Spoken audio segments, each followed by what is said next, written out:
All right. The problem here is that you are just confused.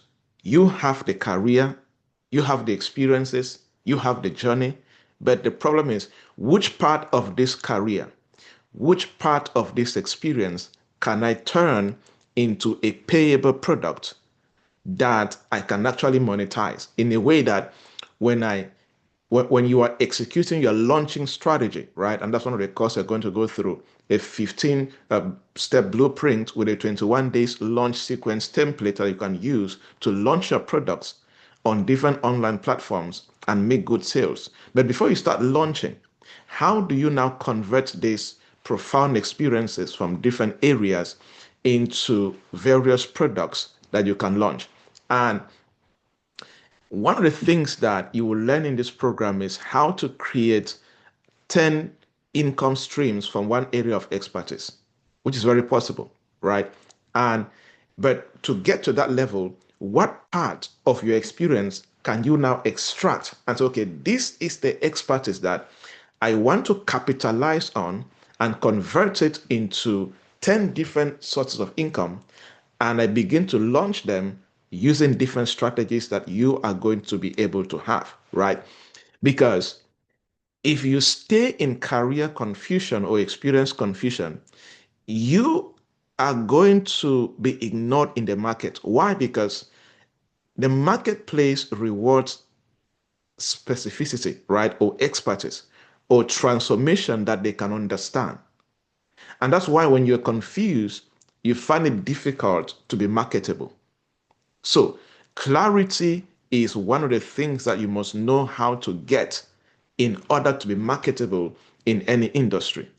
Because I have seen many talented people, vast experiences, and sometimes my first exclamation is always, why are you not making good money from this?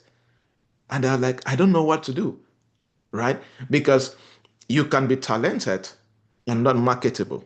You can have a lot of experience and not marketable. Because what makes you marketable is not the so much experience. It is in crafting products out of that experience and knowing how to deliver the value through that particular product. And that's what you're going to get here, right? So, because like I always fondly say, confused people don't get hired, right? They don't get paid because people find it difficult to pinpoint what problem can you solve for me that I will not have doubt that you're an expert. And that's why clarity is paramount. It is literally the foundation if you are going to be a bankable expert, right? Because a bankable expert is somebody who is literally making some money from your experience. So if you're going to be a bankable expert, the first step is move from that career confusion or experience confusion into that clarity. So the purpose of this first module today is before you start going through other modules, how do we ensure that there is no confusion when it comes to what you can monetize, what you can begin to build as monetizable offers while positioning yourself in the marketplace. So I like to teach this in steps so you know what you're going to be doing that will enable you to move from that confusion to that place of having clarity on what to take to the market and even how to charge for what you're taking to the market. All right. If this is something that you know that you need it, type I need it in the chat box. Let me know that this is something that you need. Right? Type I need it. If you know, it's not for everybody, of course, right? But if you know that you need this, you want to know what is that part of me that is marketable, type I need this in the chat box. All right. Good. Good. All right. So, what is the first step of handling this? Step one, audit your value DNA. Audit your value DNA. All right. So, in the chat box, I am going to share a template that I have spent time to develop. All right. So, it is called the value DNA and you're going to see two things there. It's like a workbook, all right? It is called the value DNA and how to identify market pain problems, all right? Value DNA and how to identify market pain problems. So you're going to use that notebook. For those who are in the program, you're going to work on that workbook and we're going to be having discussions around it in our subsequent classes, okay? So the purpose of that workbook is to help you to be able to audit your value DNA to understand clearly what do you command as value as a professional, okay? Because you can't sell what you cannot define. And that's why the purpose of that value DNA sheet and how to identify marketable pain problems is for you to work on it, feel it. It's going to ask some questions.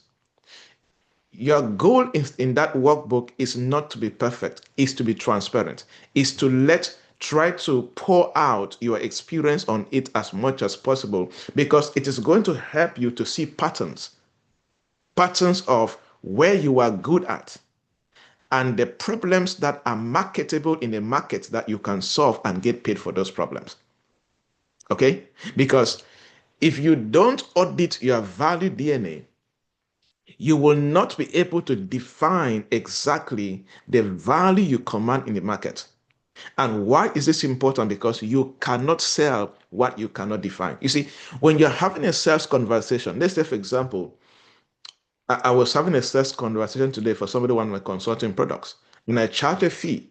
I'm like, okay, you know what? This you need to pay me $5,000 for this particular service. All right, good. But if I'm going to get that person to pay for that service, whether it's a 10,000 consulting product or a 5,000 consulting product, one thing I must not babble about is defining the value I am bringing to that business or to that person. And I can only be able to define that value if I have audited my own value. You see? So in that workbook, one of the things that you're going to see there is that it is going to challenge you to list your top 5 career achievements because we want to go back into your career DNA and help you in the last 5 years, in the last 2 years, in the last 3 years. What are your top 5 career achievements? You document it.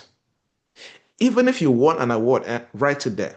Because we want to extract something from your career DNA, from your experience process. All right. You will see another part of that workbook that will begin to challenge you to write out the 5 problems you have solved as an expert. So spend time, begin to write the 5 problems you can solve without blinking as an expert. Right? And then another part will challenge you to write the 5 skills that you are known for. If you work in a company, if you run a business, or you're a professional service provider, what are the 5 top skills that your clients know you for, or your boss and your colleagues know you for? All right. So 5 top career achievements. Spend time documented. 5 problems you have solved in the past. Top problems that you solve effortlessly and you're good at. Write it out. What are the 5 skills that you are known for? Write it out. Now, for everybody here, one truth is that your career leaves behind measurable skills, measurable footprints that are very specific, clear outcomes that you have created, even crises that you have solved in the past, very distinctive skills. And this is what the market rewards you for. You see? Because if I am going to help you to craft out sellable offers, products that when you take it to the market and talk about it, people will be hungry to pay. We need to dig deep back into where you're coming from professionally. Because when you're able to define that unique problem solving record of yours, it will help you to clarify where, listen to me carefully, where your expertise intersects with marketable demand. Where your expertise intersects with marketplace demand. because that is how you start making money. This is what I'm good at. All right, what is the marketplace demand? That intersection is where money starts happening. All right, because if you are able to just discover your expertise and there is no marketplace demand, you become very talented or become so good at something, but yet you are broke, right? Because you only start making money when your expertise intersects with that marketplace demand. Okay, so that precise inventory of your demonstrated value helps you to separate what is monetizable from what is merely experience. You see, you can have experience at something that it is just experience. It is not monetizable. But the fact is that if you have journeyed through any process, in that experience, in that process, there is something that is monetizable. There is no human being that I've sat with, even as something that may sound so foolish to them, if I sit with you, there will always be something that can make money out of your experience. You just need to find it, right? So, for example, let's say that a few people here are into marriage counseling and relationship coaching. So, a marriage counselor can, as you're documenting that, you cannot discover that, oh, in the last 5 years, I have helped about 10 couples to restore trust in their marriage after issues of infidelity. Now, this is a pattern you are discovering out of your massive experience in marriage counseling. But as you're filling that workbook, as you're going through this value DNA auditing, you're discovering some key things that you have done here and there. You're like, oh, in the last 10 years, I am so good at helping couples to restore trust in their marriages after issues of infidelity arise in those marriages. Hmm. It is marketable transformation. You now begin to work on that more. How can you now build a coaching product on focusing on restoring fidelity in marriages? Okay, how can I put together a conference on how to restore fidelity in marriages? Nice. Oh, how can I record a video course on how to restore fidelity in marriages? Great. How can I create a relationship boot camp on a beach somewhere for couples to come and participate to restore trust in their marriages? You see, you, you now see how your brain is now thinking in terms of different products to create because you have discovered a marketable transformation. So audit your value DNA. Fill that workbook. It will help you to discover that, oh, I have a lot of value here. I have a lot of value here. I have it here. I have it here. Because when you're able to establish that, it becomes very easy for us to start focusing on other things: the marketing part of it, the launching part of it, the refining part of it, the packaging part of it, in a way that people can understand and pay for it.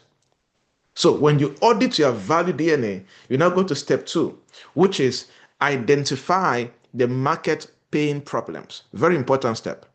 Identify the market pain problems. Why?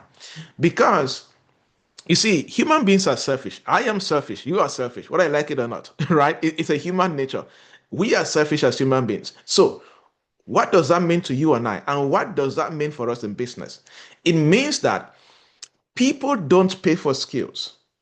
You see, people pay for solutions to their problems.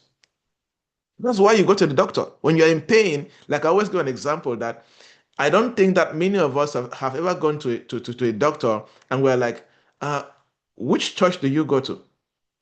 Right? If you don't go to my church, you will not treat me. Because when you're in pain, you don't care religion. When you're in pain, you don't care the tribe. When you're in pain, you don't care whether he's black or white. What you care is, can you get me the hell out of this pain? So, what does that mean to you as an expert? People don't pay for your skills alone. People pay for the solutions to the pressing problems that your skill can create. Because like we always say I do a lot of startup consulting and work with investors in that light. And when I'm working with startup guys, I tell them, look, in the marketplace, revenue flows towards pain points. That's where money flows to. Money follows pain points. So if you are solving that pain point, I guarantee you, money will follow you. So it's the same in your industry and for you as an expert.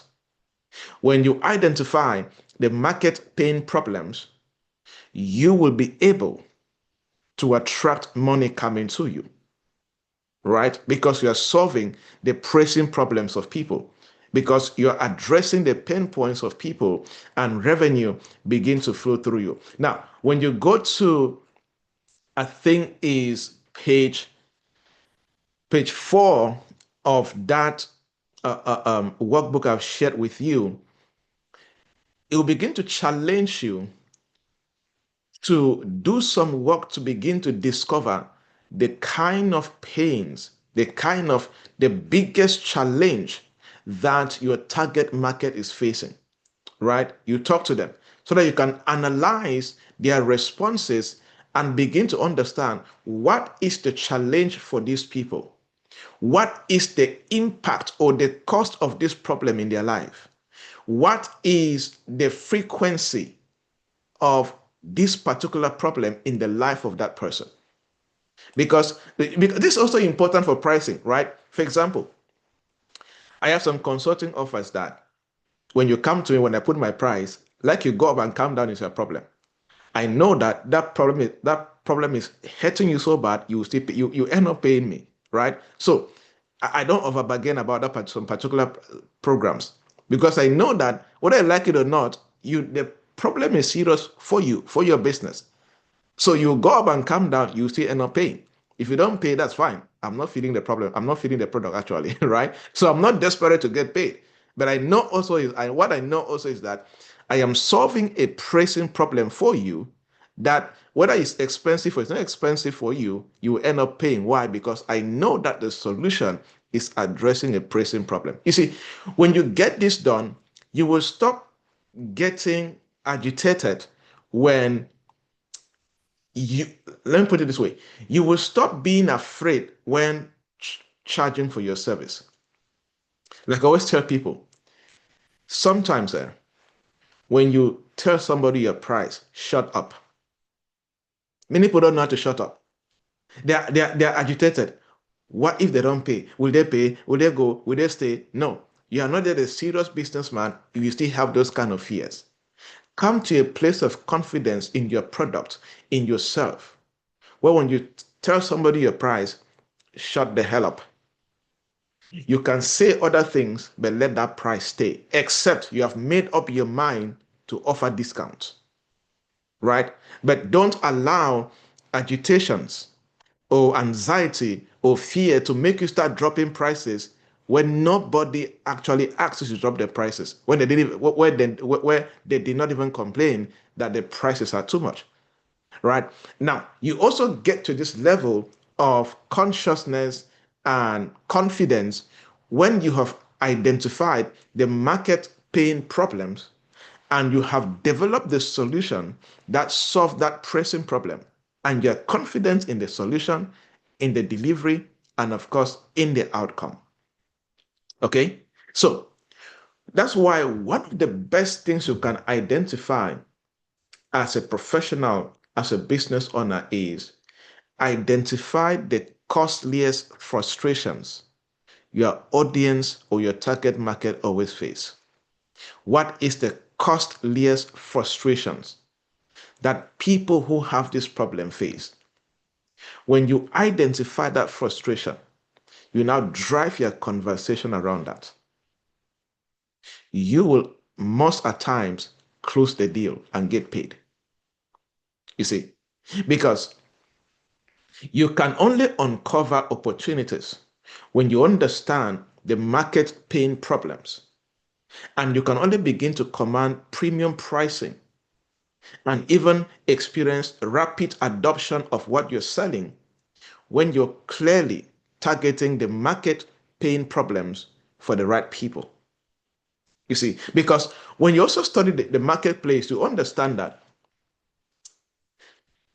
the market rarely reward generic skill set. Like, for example, you hardly see me present myself as a business coach. I hardly do that, right? Because it's too generic. It's too generic. I prefer to focus on strategy development and execution and even give you timelines. They know what, okay, based on this problem, I will create a strategy for you and we execute it in 60 days. And these are the outcomes you're going to see in your business. It's part of business coaching. Why? Because I know that the market hardly pays for generic skill set people. No, you hardly command payment like that. You see, and it also makes it easy for you to be rewarded, right? And it makes it easy for people to pay your price because they already know that, look, if we don't pay this guy or this lady, we're not going to get somebody who is so good at this particular area of solving this problem. So, for all of you who want to monetize your knowledge and your experience, one thing you cannot dabble with is identifying the market pain problems that your skill set can address. It's one of the best things that you can do because you will uncover the opportunities and start being able to command a premium pricing and even experience rapid adoption for what you're trying to sell. Okay, so spend some time and begin to do that, right? And that's why, like I always tell people, you cannot do this so well if you don't spend time to talk to some people that are your target market. Interview 5 people in your target space. Interview 10 people. It can be even friends. It can be, casual people or friends on Facebook, on LinkedIn, on Instagram, or wherever you are. Interview them, or colleagues, or people in your industry, if you're a fellow expert. Anticipate. Ask questions like, if I develop a problem, if I develop a solution that solves this problem in 3 days, in 30 days, in 90 days, in 200 days, or in 3 months, and I charge this fee, will you happily pay for this solution? Right?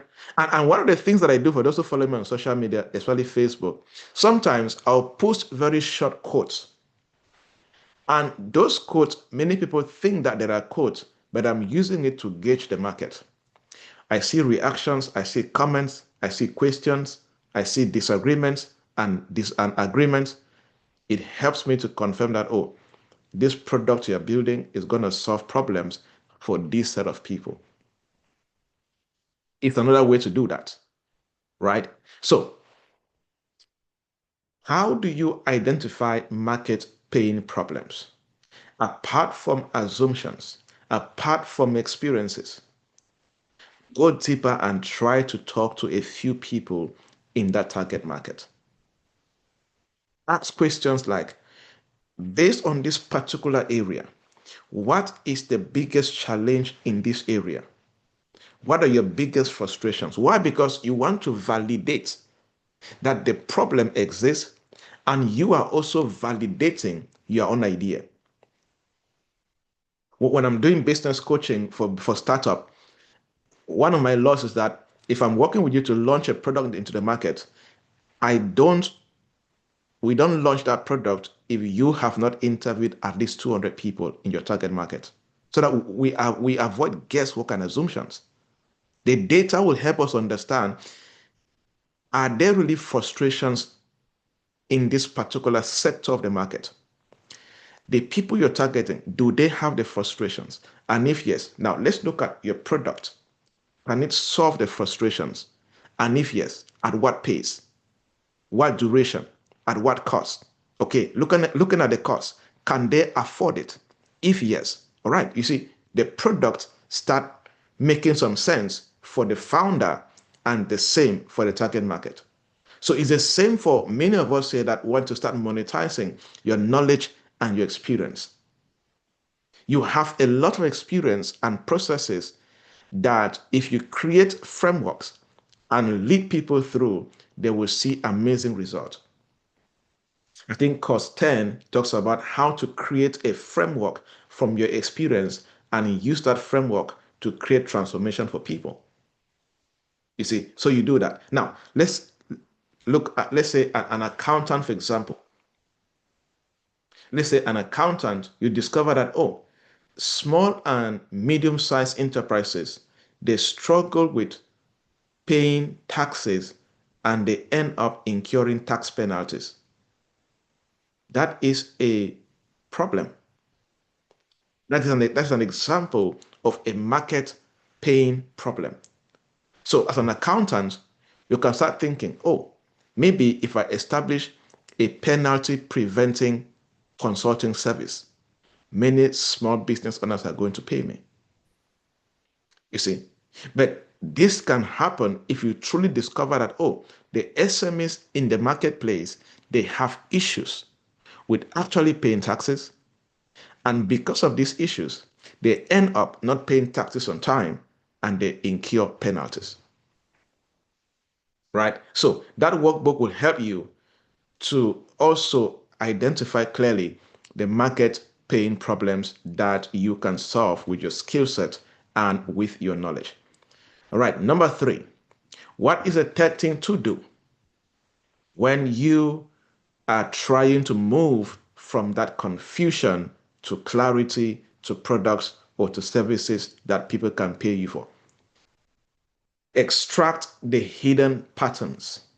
And that's one thing that step 1 and step 2 will help you do. It will help you go back into your experience and with talking to these people to extract some hidden patterns in your journey. You see, I have spoken to many people and they always feel that their career journey is random. Some will feel that, oh, maybe because my experience cut across agriculture, teaching, maybe pastoring, maybe what else? Healthcare. You just think that because you have had jobs in different establishments, your experience is random. No, it is not that random. There is a lot of related capabilities that you have developed across this journey. That's why in for career, if you talk to a career coach, they always talk a lot about what they call transferable skills. Like leadership is a transferable skill. If you were a leader in an agricultural company, you became a leader in healthcare, and you became a leader in consumer goods company.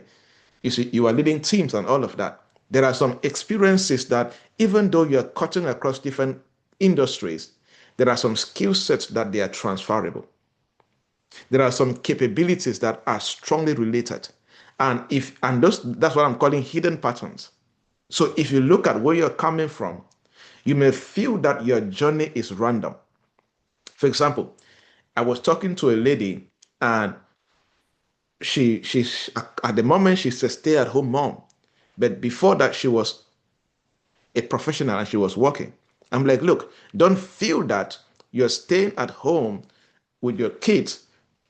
There are a lot of experiences from that journey that if we relate it to what you studied in school and to your previous experience, we are going to find some hidden patterns that if we add up, we can build products that can help you to become a stay-at-home mom and holding virtual consultations and making money at the same time. You see that? So it's the same like for you and for me. There are some hidden patterns that if you study your journey, you're going to see that, oh, this thing I did in 2015, look at what I did in 2020. I can I can pick out an experience from here, pick out this experience and form a pattern or a product or a service that somebody can pay me for. You see, so your mission here in extracting hidden patterns is to begin to connect the dots between your experiences to find a core expertise. Begin to connect the dots from your experiences to find what is that core expertise that you can refine it and package it into a paying product. You see, so as you're looking back at your experience, you're even looking back at your knowledge acquisition journey. You have done different programs, different short programs, or even longer programs, diploma programs, a BSc, MSc, MBA, short programs, 3 months, 2 months. You can also find a lot of related patterns in those programs. And you can find related patterns in your own experience. You combine the two, you find a core expertise that you can make money from. Because patterns will always reveal themselves when you are studying it, when you sit down to begin to plot a graph. And that's why I always advise people that have a general CV where you write everything that is happening in your career journey. My own CV at the moment is like it's like 30 something pages. Everything that happens to me professionally, I put it on that CV with a date and with a month. All right. Is that, for example, if you have taken this program after 1 month, go and put it on your CV because it is something that it has added to your professional journey. You see, the challenge of many people is that they don't know how to document their career journey. And it makes you lose out on a lot of people. There are many people, you are guilty of this particular thing I'm talking about. There are so many things that are happening in your life professionally that you cannot remember again. You cannot professionally remember them, right? For many people, you need to go and spend time and document all of those things because I guarantee you, you will never know the day that it will help you, right? You will never know.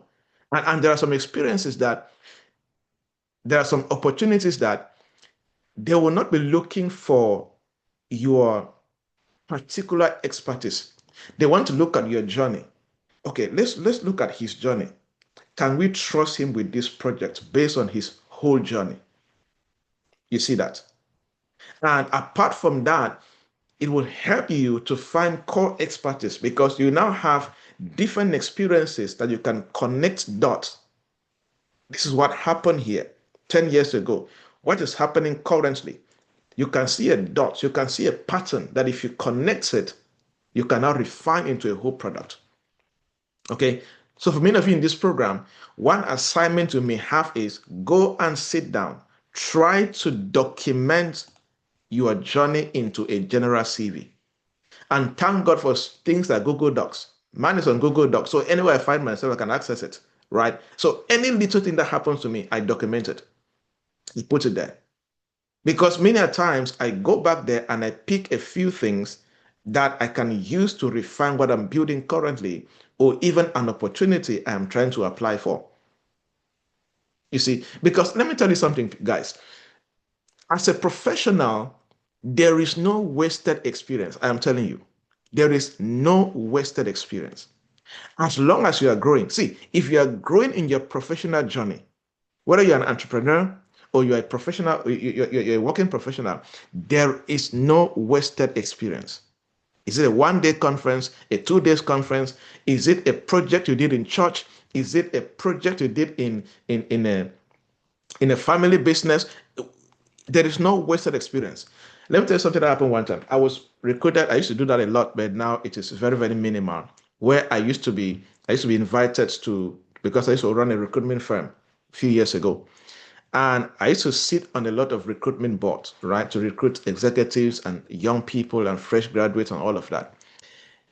There was a particular lady that the only thing that made her to be recruited was that she was the one that planned almost 80% of her younger sister's wedding. That's the project because it involves money, logistics, people, a lot of things that happen in a normal business setting. So, okay, tell me I asked her from the beginning of the planning to when to 2 months to the wedding. Tell me the process she went through, and that was what got her the job. You see, to her, it was just a family thing. But that was a whole project that she handled because you cannot plan a wedding if you don't have planning skills, coordination, managerial skills, leadership skills, even foresighting, anticipation, role play scenario. There are different things that come into play. that you use, right? Those things are valuable in the marketplace. You see that? So I was just giving that example to tell you that you have a lot of experiences that you are minimizing, but they are valuable in the marketplace if you just know how to package it and refine it and how to connect the dots with those experiences. You see that? For example, there was a consulting contract I got that paid me a few millions, right, with a large multinational. Do you know why they gave me that contract? Because I told them that I have done DS Max, direct sales, where you move door to door, you knock the door, and then somebody opens, you try to sell them something, right? And if you know that type, I know that, right? I have done DS Max for those who are not Cameroonians in a town called Boya, 2009, right? Went from door to door and selling things, selling perfume, selling roulons, selling what again? Kitchen utensils, things like that. Now, what got me that consulting job was that I had to bring that experience in when I was presenting my consulting offer. I said, look, I have done this, and I've done this, and I've done this, and I've done this. And I said, based on this experience, I have an upper hand to understand how to design this strategy, this strategy, this strategy for these people. And boom, I got the contract. You see, so one thing that, let me tell you something, especially for many of us here, that we are looking at really solving problems at this level, right? At a bigger level, is don't don't minimize some things in your journey. They are very important for you and even to help you serve your clients better. Okay? Those hidden patterns are gold if you know how to not only package them, but drive conversations around them that shows that this one is truly a professional at what they are saying. Okay? So extract the hidden patterns, right? Let me give you um, another example so you really understand how this can work for you, right? Now, before I give you the example, the power here is that repetition of similar skills or similar problem solving across different environments indicates that you have something reliable to offer, right? It's like a teacher. Like in Cameroon, teachers get to teach different classes and different subjects, one teacher, right? That repeated pattern, addressing almost the same kind of people, although different subject matters, it communicates to you, it communicates you as somebody who has developed reliable skill set. You see that. Now, for example, I was working with a pastor to help the pastor establish a training and consulting business. And I asked him, I said, as a man of God, have you organized crusades before? He said, yes. I said, do you know that you can establish a non-profit in this area? And part of your major selling point for donors is that you are good at mobilizing communities for causes. He was like, really? I said, yes. One heavy skill in the NGO sector is mobilization. So you can sell that you are good at mobilizing communities for a cause, for a project, right? Then we started building around that. You see, but I could identify that because I was trying to connect dots from his pastoring, what he studied in school, based on the NGO sector he wants to break into. I connected the dots and said, okay, look, we can capitalize on this. And this, your track record, will help donors to trust you more because it is something reliable and they will happily partner with you. Okay? So, what are the hidden patterns in your career journey? Go sit down. First of all, document it and then study it. I guarantee you, you will see so many hidden patterns. Okay? When you do that, The next step is step 4, which is where you choose your core market, right? The first 3 are the most critical. If you get the first 3 right, the last 6 is easy. All right. If you don't do the first 3, the last 6 will not help you in any way. All right. So number 4 is choose your core market. Now, in simple terms, avoid selling to everyone. I always tell experts, selling to everyone keeps you broke, right? Selling to everyone keeps you broke. You see, the first sign you're going to be a struggling poor professional is that you have a product for everyone. And it's not going to help you in any way. Define your who by either the profession, the pain points, the results they want to get, and even their income level, right? So, who are you selling to? Define the who. All right. Yeah. Many people need to spend time to define the who that they are supposed to sell to. That is your core market. Who is your core market? Right? For example, when I am promoting skills and knowledge monetization, I know that the people who are supposed to attend are people who either command a good body of knowledge around something or people who have just gone through, they have experience around different things in their journey that they can happily monetize it. So, like somebody was trying to partner with me, and I said, no, this program is not good for you know. She runs like a high school program. I said, no, no, no, no, it's not for high school people. I'm not targeting them at all. So I could say no instantly because I know my core market, right? I am not selling to everyone. It's the same like I do a lot of business strategy consulting. I have some consulting offers that if your business not making certain amount of money monthly, I cannot offer that consulting to you because you can even pay for it and it's okay. Right? So when you choose your core market, it also helps you to market easily. So for all of you here that want to start monetizing your knowledge and your experience, one thing you must be good at is choose your major core market. Let other people benefit because of a spillover. Okay? Let others benefit because of a spillover. But have a core market that you're targeting. Who are your target market? Everyone. No, you're going to be very broke. And people like that hardly sell. Right?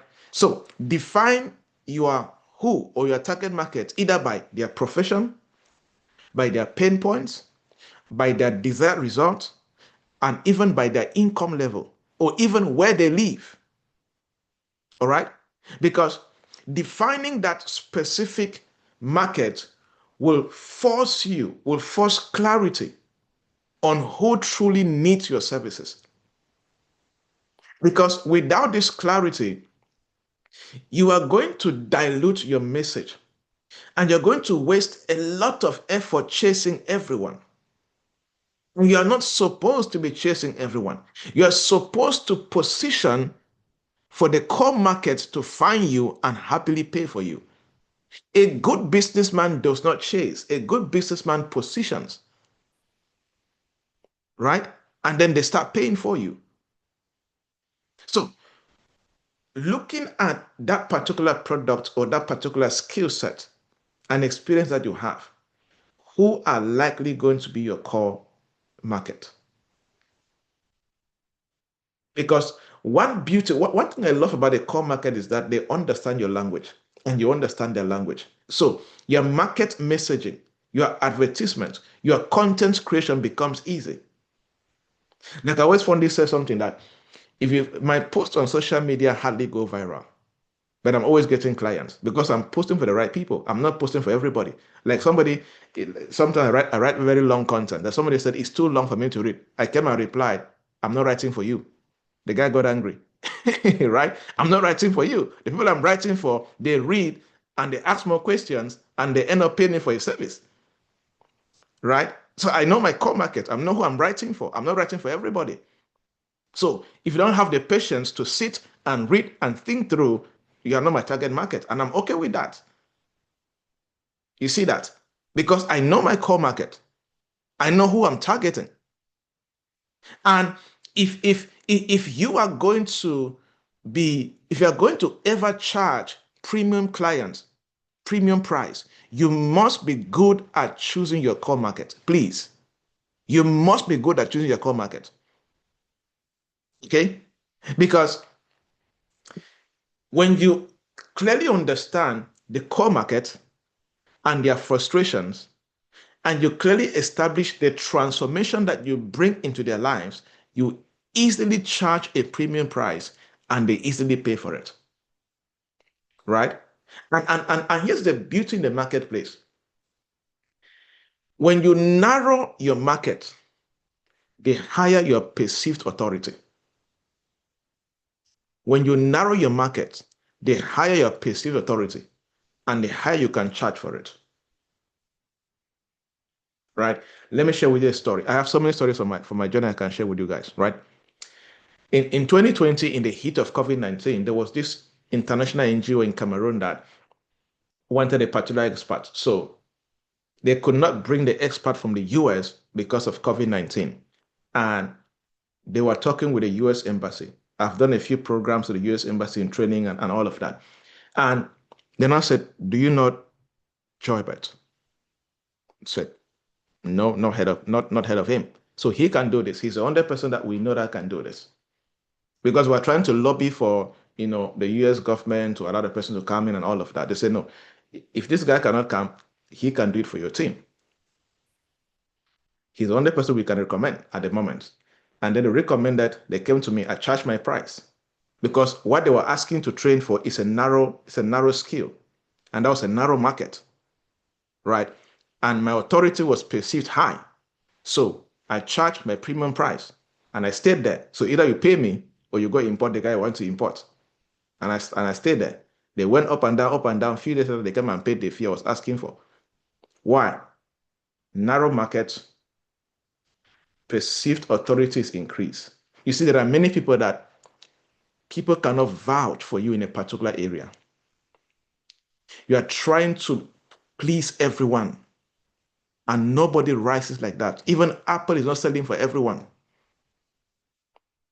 Right? That's why they are not desperate to enter the African market. Right? Because they know that at this particular level, there are some markets that they cannot afford the cost of their phones. Okay? So you must be comfortable at knowing that even though I need the money, and even though this person wants to pay me less, I'm not going to take the money. Yes. You must be comfortable with that. Many people are not comfortable with that. See, one good sign of maturity in business is be comfortable at letting the money go. So you can stay with the right authority and get paid at the right amount and create the right impact when the time comes. All right. Why? Because specialization attracts premium clients who value your expertise. You want to be valued, then you must be good at specialization. You see, a younger consultant came and asked me one time and said, I've noticed that clients don't pay me, because here's the idea, very funny idea, but he was making a good point. So he was like, they have never paid me, paid my flight ticket, paid my hotel, paid everything, and then they paid me again. How do I come to that level where these companies or these people who host conferences happily they pay for everything and still pay me like they do with you? I started laughing. I said, look, I said, bring me your portfolio. So you are too general. That's why they cannot do that for you. People cannot go the extra mile to have you. They cannot go the extra mile to hire you because there's no specialization. You're too everywhere. You're too everywhere. You're too general. Right? That's why, like I always give an example. I hardly do program. You hardly see me talking about general program like passion, purpose, things like that. Any Tom and Jerry can do that, right? One of my goals is I want to solve the most difficult problems. Find what is difficult in your industry. Try to be good at it. That is how to attract premium clients and get premium prices. If you're doing the easy stuffs, there are things you cannot command in your industry. Pay the price and do the hard stuff. Tell them, go deeper, go deeper. And here's the good thing. Anybody who can be specialized can always do the general stuff. So when they need a general person, they can still pay you. If they need a specialized person, they will still pay you. And that's the power of choosing your core market. You specialize in solving their problems. All right. So work on that. Work on that. Number 5, craft your core promise. Craft your core promise. Now, this is actually one of the most important things to know how to do. Craft your core promise. Why? Because without a promise, to some people, you're making noise, right? That's why even God gives promises, right? So, without a promise, to many people, you are literally making noise. Okay. So, one popular way to craft your promise is to say the people that you help and the results that you achieve for them. Okay, that's the meaning of crafting your core promise. Now, let me share this in the chat box like an action so that people can try to craft their core promise. Okay, craft a core promise. Now, this is it. A core promise is where you're trying to explain that this is who I help, and this is the result I create for this person. And this is the pain that they avoid. For example, one of my specialization is that I provide a lot of, as a believer and somebody who serves in the church as a servant of God. One thing I love doing now, especially, is helping Christian entrepreneurs to build their authority and influence in the marketplace without compromising their faith or their values. Like one thing I champion is you can be rich, wealthy, prosperous, and righteous at the same time. All right. So I work a lot with Christian entrepreneurs to help them double their clients, double their profit, increase their influence, have a voice in their industries without compromising their faith. So how can I craft that as a promise? If I'm talking to a group of Christian entrepreneurs, if they give me, Dr. Joybert, can you tell us what you do in 60 seconds? Oh, very easy. Now, for me, I have core promises for different set of people depending on who I'm addressing. And a good professional should do that. I can present my expertise in different dimensions, right? So let's say that they have invited me to speak to a group of men in a men's conference. I've done that a few times, women's conference a few times, right? So, I help Christian entrepreneurs to double their clients and their profits and increase in influence without compromising their faith. After the meeting, people want to double clients, double profit, grow in influence, they will come and stand at my table. That's a promise, right? I help who? Do what without doing what? You get that? So I want to challenge you people right now in the chat box, all right? In the chat box right now, can you try to craft your promise off head? Can you try to do that? All right, like what I just did. Can you try to craft your promise while we proceed? Try to do that. Let me see if you got what I'm trying to say. All right. So, and that's something that for those who are in the program, before you end the program, you should have different promises, right? For example, if I'm talking to somebody who wants to monetize their knowledge, I'm like, I help you to monetize the current knowledge that you have in 21 days without learning a new skill. I can help you start making money from what you know now without literally going back to school. You see, different ways. Because you need to say a promise, something that when somebody hears, they see value, they see expertise, and they see you solving their problem. Okay? So craft a promise. Why? Because if you're just speaking grammar without a promise, people don't understand you. And They'll find it difficult to see why they should pay you. Because when you have a promise, it translates expertise to tangible outcomes. It's one of the best ways to translate your expertise into tangible outcomes in a way that people can visualize. Like what I just said now, if there's a Christian person here, they'll start thinking, okay, I'm an entrepreneur, I'm a believer, I want to make more money. Maybe he can help me. He start thinking like that. He can visualize what I can do for him or her. You get the perspective. All right. So look at what you do. Look at your body of knowledge. Look at your experience. What is the promise you can craft from that? Okay? Because people buy outcomes, not credentials, not complicated explanations. And that's one thing many people don't know how to. People give a lot of complicated explanations, a lot of credentials. Oh, what do you do? I have two PhDs. I did a master in London. I did this. That does not solve problems, my friend. That does not impress people. Trust me.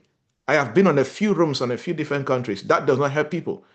And the funny, I always tell people that I have never been asked where I studied and what I studied in the so many countries I've been to train and consult. Because as long as you can drive outcomes, they don't care where you're coming from.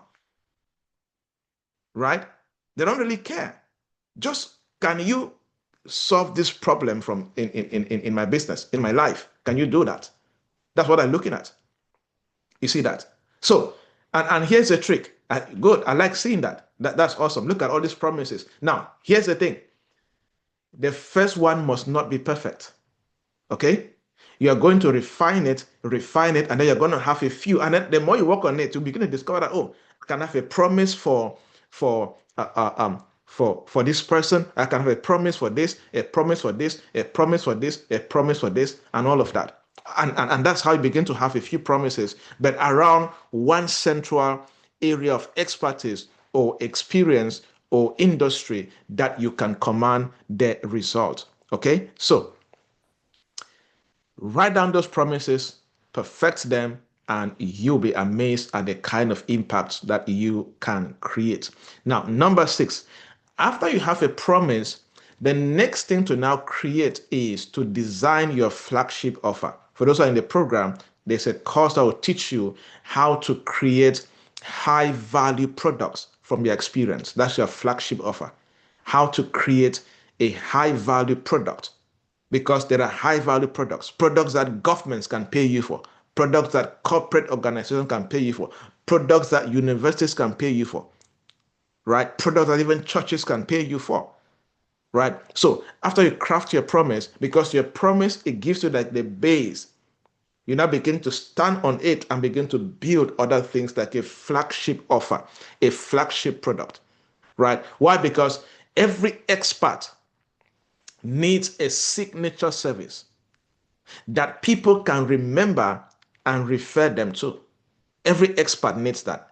If I ask you as an expert, apart from the many things that you can do, tell me, what is your signature service? What is your signature product that you have to offer? Right? Package your solution into a clear deliverable that people can understand. That's why if you notice, most experts, they have maybe like an annual conference that they do every year. To many people, that is their flagship offer. Out of that flagship offer, many things come out of it. For some people, they are known for a flagship offer that is a one-on-one coaching product that they have created that people pay for consistently. For others, it's a short program, like a 1-week program, a 1-month program that people partake in the program monthly. It's a flagship offer. So for all the people taking this program, one thing that you must have before you graduate is what will be your flagship offer. Because one thing about the flagship offer is that it becomes the cornerstone of your identity. That's why I like to do programs in cohorts. It's because cohorts are my flagship offer, right? I have a cohort program for this, and for this. That's my flagship offer. It depends on your style. It depends on your work. It depends on your schedule. It depends on many things. But sit down and have a flagship offer. Right? It's very important because it becomes the cornerstone of your identity. Something that when somebody sees, or when they see you, when they hear you, or even in the industry, they know that, you see, this particular program, this is the honor of this identity. This is the honor of this brand. Very, very important. Okay? Because as an expert, one thing that you must have in your life is that as you begin to grow, have something that people can instantly associate you with. Have something like that, right? Like in Cameroon, I used to organize yearly programs, like a date with success, or peak performance conference. Those are programs I used to do every year, right? And these things became synonymous to my name per se, right? Why? Because when you have something that's a flagship offer like that, it establishes authority to your brand name. It establishes credibility to the works that you do, right? So there are different offers. Yours could be a coaching program. Yours could be a training service. Yours could be a conference. Yours could even be a book. Yours could be whatever. But look at that and say, okay, based on my industry, based on my experience, based on the kind of impact I want to create, based on the kind of work I do, this is the kind of flagship offer I'm going to create and begin to promote it out there for people. Now, under flagship offers, different programs can come out of it, right? Like under monetization program that I do, the skills and monetization academy like this is the flagship offer. But under it, people pay for private coaching, one-on-one coaching, different things that people want from it, and then other sub products come out of it. But there's a main flagship offer that is being promoted out there. I don't need to promote other small products. No, the flagship offer attracts clients to the smaller products. There are people that will say, oh, Dr. Jabet, I don't want to take the academy. Can I pay you for you to work with me one-on-one? I don't want the training. Can you pay? I'll say that this is this and this is this. And then, now, the beauty of this is that your flagship offer can be something that is a bit cheaper. Like, for example, the academy is a bit cheaper, right? It's the cheapest in the whole stuff that I offer as far as monetization is concerned. It's the cheapest offer I have under that. But it's a flagship offer. But there are people that say, okay, you know what? I want a one-on-one consulting with you. So, okay, that's fine. But you see, it costs this amount. Like times 10 of the fee that people pay for the academy. You see that? They say, okay, I'm okay with that. I want a one-on-one work with you for this duration, and this is my expectations. Okay, that's fine. Let's get the work done. But what brought the consulting clients? The flagship offer, right? So many times, flagship offer is a bit cheaper, it's a bit popular, but as an expert, it begins to draw people to you who may not want the flagship offer, but when they see the flagship offer, they're like, oh, if she can do this, it therefore means that she can solve this my problem. They will not come and ask you. Okay, so like in model 8 or 9, where it's going to teach you how to create 10 income streams from one area of expertise. So out of those 10 products or 10 income streams, one of those streams can become your main flagship offer that you promote a lot. Meanwhile, behind the scenes, you have a robust 9 different products that you can still sell to people, and they happily pay for it. Because one thing that you must be good as a businessman is that always have options for people when they come to you. That's the beauty of business. Have options. Because your main aim should be that when somebody comes to you, it should take a lot of, how do I say? It should take a lot of grace for the person to leave without spending money. That's one good sign of a business person. You are not desperate. No, you are not anxious, but you have created a system around you that when somebody carries out inquiry, you will have so many options, valuable options to give them, that there must be something that they can buy from you. And if they cannot buy, they can come back later and buy. You get the perspective. But what brought them? A flagship offer that you are offering, right? Because the strong offer creates that credibility. It shows that you have the structure, you have the system, and it positions you beyond generic voices. There is something in business we call category leadership. If you want to be an expert who commands category leadership, one thing you must have is a flagship offer on your name. What is that offer that you consistently promote? What is it? Is it a book? Okay, fine. Is it a yearly conference? Okay, good. Is it a workshop you organize three times every 3 months or every 3 times every year? Perfect. Is it a video course you have recorded and you're promoting? Fine. But what is the flagship offer that you're promoting? It brings you into that category leadership position in your industry. That is what makes you a separate expert in your own industry. All right. So, as a business coach, you can create maybe a 90-day revenue improvement program, and you recruit people every 90 days and they go through. And people in your industry, in your town, in your country, they know that, hey, if you want to improve your revenue, the program to take is Coach B's 90-day revenue improvement program. You see that? Or you're into relationship, counseling, and you can create a program, a weekly or a monthly a singles coaching conference or summit or whatever, and you can create a particular theme: how to prepare for marriage as a single lady with a career and a steady source of income. Because your mission could be that I want to stop, or I want to help single ladies to get into marriage with a steady career and with a steady source of income. That could be your niche. Okay, you focus on it, and then you do it repeatedly. It becomes your flagship program. And before you know it now, because of what you're doing consistently, churches start hiring you, paying you to come and speak in the relationship conferences. Other coaches start paying you to come and speak in their own conferences. You see, now you start getting those opportunities. Why? Because of the flagship program that you run. You see, many of my speaking engagements, they come from flagship programs. Because people see what I run, and then when they're organizing conferences around that topic, they're like, oh, Joybert runs this program, therefore he's a better person to speak on this.